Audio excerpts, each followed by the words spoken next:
Bem-vindos a mais um capítulo da nossa série Olhando para Jesus. Hoje eu vou ler um autor conhecido lá do século XVII, chamado de William Bates. E ele diz algumas coisas aqui que são tão importantes no que diz respeito à nossa compreensão do Evangelho e da nossa pregação do Evangelho. É uma das minhas citações favoritas. Agora, a doutrina do Evangelho se destaca mais do que as ciências mais nobres, bem como contemplativa e prática. Afeta a alma com maior admiração. Os espíritos mais fortes não podem compreender a sua grandeza. O entendimento mergulha debaixo do peso da glória. O apóstolo que enxergou a luz do céu e teve tal conhecimento como nunca qualquer homem teve, ainda ao considerar uma parte da sabedoria divina, irrompe em espanto. Ó profundidade da riqueza, tanto da sabedoria como do conhecimento de Deus!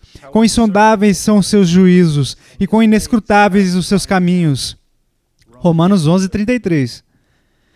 É adequado quando passamos a intensidade de nossas mentes na consideração deste objeto excelente e permanecemos no fim da nossa sutileza para suprir os defeitos do nosso entendimento com admiração. Quando o salmista se expressa: Senhor, quão maravilhosos são os teus pensamentos para nós na sua palavra. Vamos ao Senhor em oração. Pai, nos achegamos diante de Ti em nome de Jesus, sabendo que mesmo a 10ª parte do que é revelado sobre Ele nas Escrituras não foi compreendido pelas maiores mentes. Que a Sua glória, a Sua majestade, a Sua beleza vão infinitamente além das maiores mentes dos anjos e dos homens. Pai, eu oro por aqueles que estão ouvindo, especialmente os ministros de Cristo, que eles sejam encorajados a se darem a si mesmos para o estudo de Cristo e para a pregação de Cristo. Um assunto que não pode ser esgotado e que não pode ser exagerado.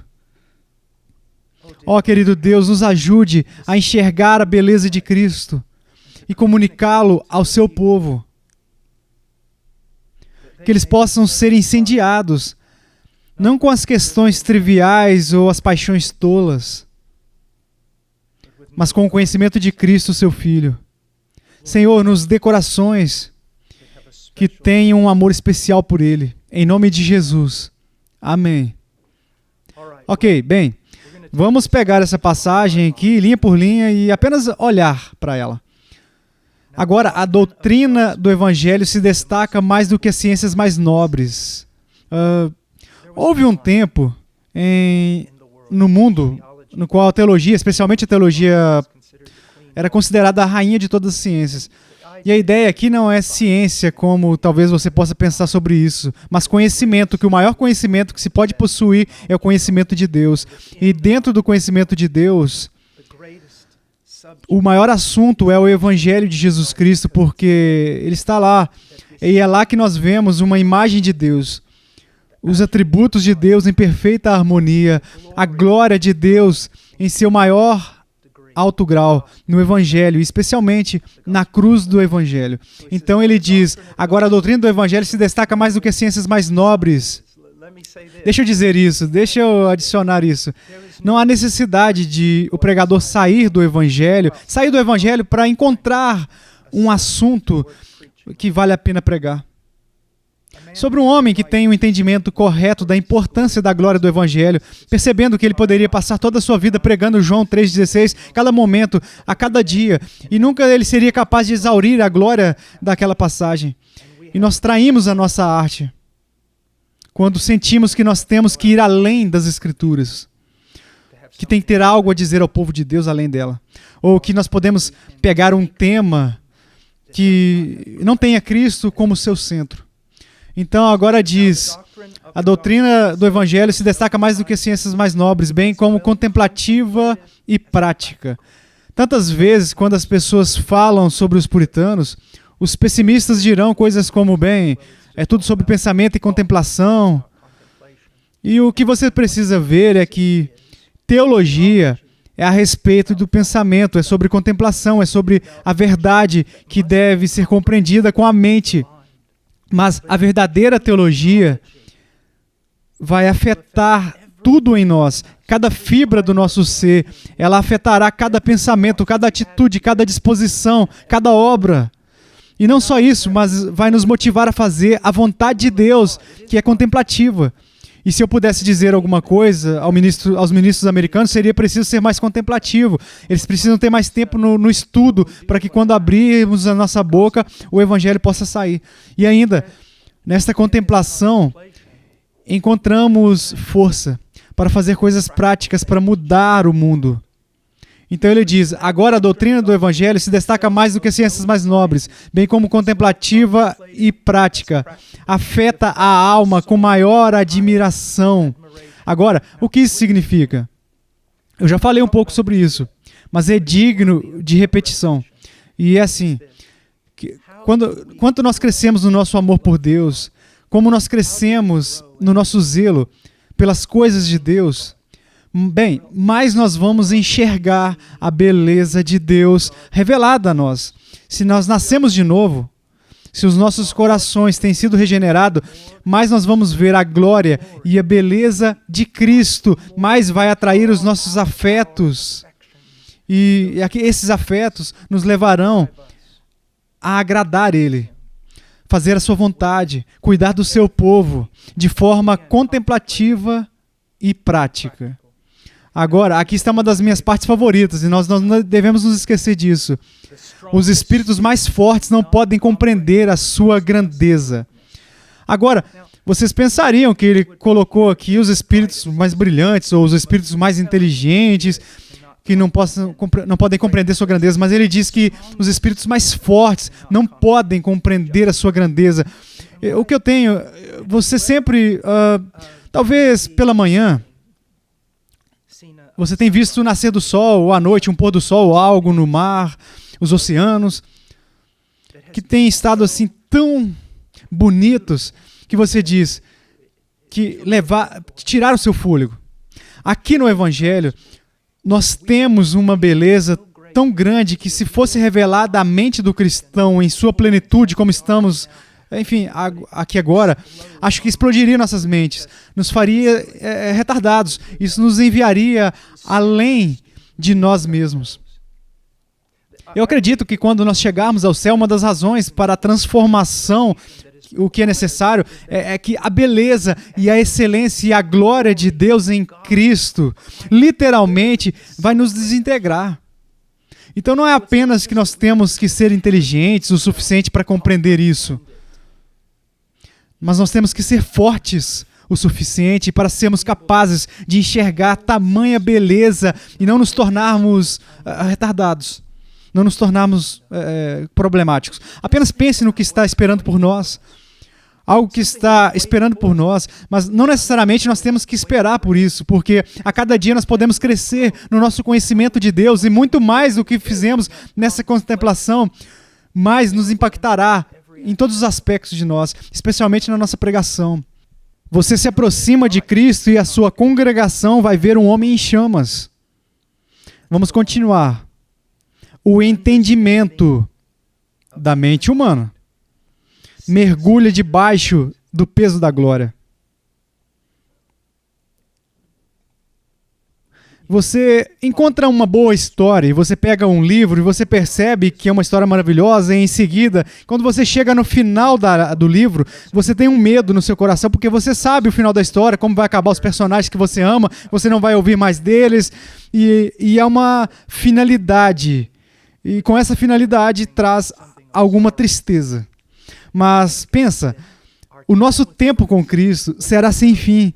Mas pense que a glória de Cristo, ela é sem fim. E que haverá descobertas após descobertas após descobertas. Então ele diz, o entendimento mergulha debaixo do peso da glória.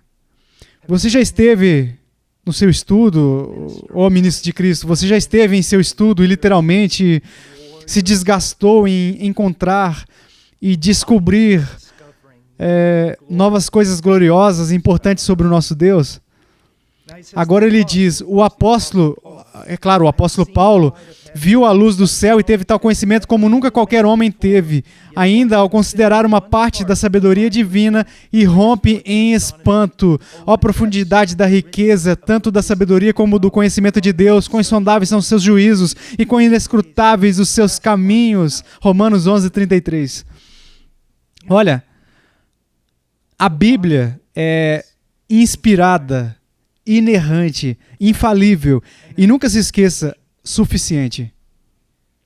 Mas você vê o próprio homem, o próprio escritor, nas palavras que estão escritas. Quando você vai para, digamos, Efésios capítulo 1, e você entra talvez em Romanos 5:12, ao que parece que Paulo está lidando com assuntos tão grandes e tão poderosos que é quase como se ele tivesse exasperado com as sentenças. Ele precisa continuar e continuar e continuar. Porque há tanto a dizer. E não é incrível que você e eu nem começamos a compreender a glória que está lá, mas a glória que nós conhecemos. Quando nós tentamos pregar ela, descobrimos que simplesmente não há palavras. Não importa em qual idioma você escolha, não há palavras suficientes ou palavras adequadas para descrever a glória de Cristo. Agora vamos em frente, ele diz, é adequado quando passamos a intensidade de nossas mentes na consideração deste objeto excelente. Apenas olhe para isso. Isso é, imagine que este é um homem sozinho no seu estudo das Escrituras. Ele pode ter outros livros e coisas ao seu redor, ele pode ter seu léxico grego ou hebraico, ou outros comentários, e veja o que ele está fazendo, veja o que ele diz aqui. Ele diz, é adequado quando passamos a intensidade de nossas mentes na consideração deste objeto excelente. Ouça, para pregar bem, você deve estudar bem, você precisa orar bem. E, embora deva haver alguma ordem nos nossos sermões, isso é verdade, porque as escrituras têm ordem, e ainda assim as pessoas quase deveriam nos ver lá, desesperados, procurando por palavras, que esta história vai além das palavras que são necessárias para as histórias normais. Nada parece funcionar. O assunto é muito bom, então nos dedicamos ao estudo e nós nos dedicamos na pregação dizendo, eu quero que você saiba, eu quero que você veja, eu sei. Eu quero que você possa ser cativado por isso. Ele diz, é adequado quando passamos a intensidade de nossas mentes na consideração deste objeto excelente e permanecemos no fim da nossa sutileza. Mais uma vez, usamos todas as nuances, cada metáfora, cada ilustração, e no final nós temos que dizer, nós falhamos. Porque a glória que nós somos chamados de ministros de Cristo para descrever ela. Isso vai muito além. Vai além dos maiores talentos que nós somos capazes de realizar. Então ele continua. E ele diz, é adequado quando passamos a intensidade de nossas mentes na consideração deste objeto excelente e permanecemos no fim da nossa sutileza para suprir os defeitos do nosso entendimento com admiração. Chega um momento em que o pregador, eu já vi isso, especialmente nos pregadores da velha escola, onde de repente eles simplesmente estão pregando e eles simplesmente choram, ou levantam as mãos em adoração. Como um poeta disse, desista da sua reflexão e apenas cai de joelhos.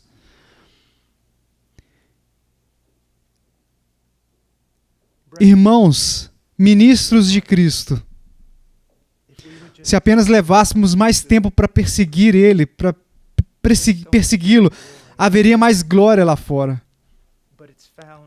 encontrada.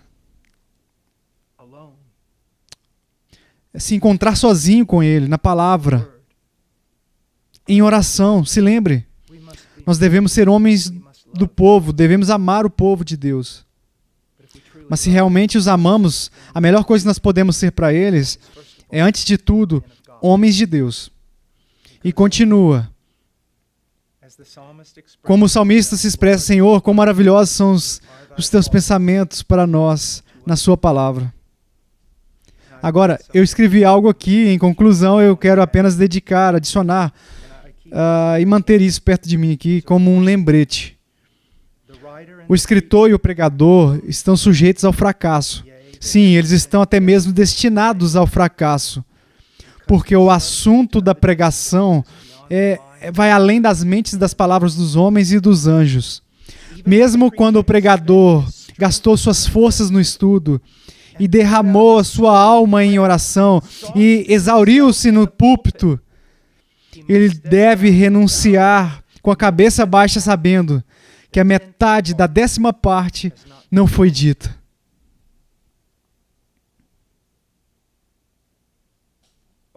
Oh, a bem-aventurança e o terror de pregar, a promessa de pregar e a fraqueza da pregação. Não porque a pregação em si é fraca, é que o assunto é tão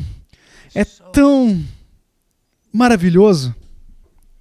Eu acho que eu já disse isso antes, mas muitas vezes, olha, Spurgeon, ele apenas, cada linha parece ser sobre Cristo, mas em alguns dos seus sermões ele ia enfrentar algo especialmente glorioso a respeito da cruz, e parece que ele sempre começa com o que eu acho que eu posso chamar de um pedido de desculpas do pregador, porque ele sabia que ele ia falhar, porque o tema era muito grande. Ó irmãos, ministros de Cristo, pregadores, passe muito tempo peneirando os tesouros da palavra de Deus. Não para que você possa acumulá-los para você mesmo, mas para que você possa doá-los para a noiva de Cristo. Enquanto ela faz a sua jornada, a sua longa jornada para o seu amado. Talvez ela fique confusa, desencorajada. Acene para ela na sua confiança. Toda vez que você ver aquele olhar no rosto dela, dê a ela uma joia do seu amado, para lembrar ela o que está esperando, quem está esperando por ela. Bem, Deus os abençoe. E permaneçam firmes nas Escrituras. E orem. E se lembrem que é por isso que nós também devemos ler muitos livros antigos. Deus os abençoe.